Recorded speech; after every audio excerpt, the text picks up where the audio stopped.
అమెరికాలోని న్యూయార్క్ నగరం Richmond hill పరిసరాల్లో దారుణం చోటు చేసుకుంది. భారత సంతతికి చెందిన ఒక వ్యక్తి తన తమ్ముడిని కాల్చి చంపాడు. ఈ ఘటనలో తల్లిని కూడా కాల్చగా ఆమె గాయాలతో బయటపడింది. ఈ దారుణానికి పాల్పడిన వ్యక్తి ఆ తర్వాత ఆత్మహత్య చేసుకున్నాడు.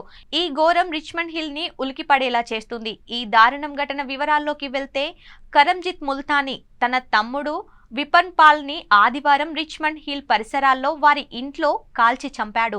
ఈ క్రమంలో అడ్డుకోవడానికి ప్రయత్నించిన తన తల్లిపై కూడా కాల్పులు జరిపాడు.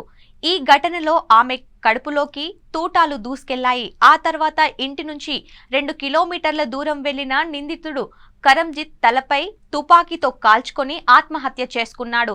ఈ ఘటనపై సమాచారం అందుకున్న పోలీసులు కాల్పుల్లో గాయపడ్డ నిందితుడి తల్లిని ఆస్పత్రిలో చేర్చారు. అతడి తమ్ముడు విపన్ పాల్ కాల్పుల్లో అక్కడికక్కడే మరణించాడని తెలిపారు. అలాగే నిందితుడు తనను తాను కాల్చుకొని ఆత్మహత్యకు పాల్పడ్డాడని వెల్లడించారు. ప్రస్తుతానికి నిందితుడి తల్లి ప్రాణాపాయం లేదని తెలిపారు. పోలీసులు తెలిపిన వివరాల ప్రకారం భూపిందర్ ముల్తానీకి 3 కుమారులు, భార్య ఉన్నారు.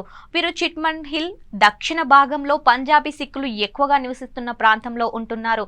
భూపిందర్ ముల్తానీ పెద్ద కుమారుడే కాల్పులు జరిపిన కరంజిత్ ముల్తానీ. ఈ ఘటన జరిగినప్పుడు భూపిందర్ ముల్తానీ ఇంటిలోనే ఉన్నారు. తన పెద్ద కుమారుడు తన చిన్న కుమారుడిని ఎందుకు చంపాడో తనకు తెలియదని ఆయన పోలీసులకు తెలిపారు. తన కుమారుల మధ్య చిన్న చిన్న విభేదాలు తప్ప పెద్ద సమస్యలేమీ లేవని భూపిందర్ ముల్తానీ పోలీసులకు వివరించారు. తమకు ఆర్థిక సమస్యలు కూడా లేవన్నారు. ఈ ఘటన జరిగినప్పుడు తాను భయపడి సహాయం కోసం పొరుగింటికి పరిగెత్తానని తెలిపారు. పొరుగింటి వారు వచ్చేసరికి తన అన్న చేతిలో విపన్ పాల్ తీవ్ర గాయాలతో కనిపించాడు. ఈ క్రమంలో అతడిని ఆస్పత్రికి తరలించేలోపు కన్నుమూశారు. ఈ నేపథ్యంలో కాల్పుల ఘటనకు దారితీసిన కారణాలపై పోలీసులు దర్యాప్తు చేస్తున్నారు.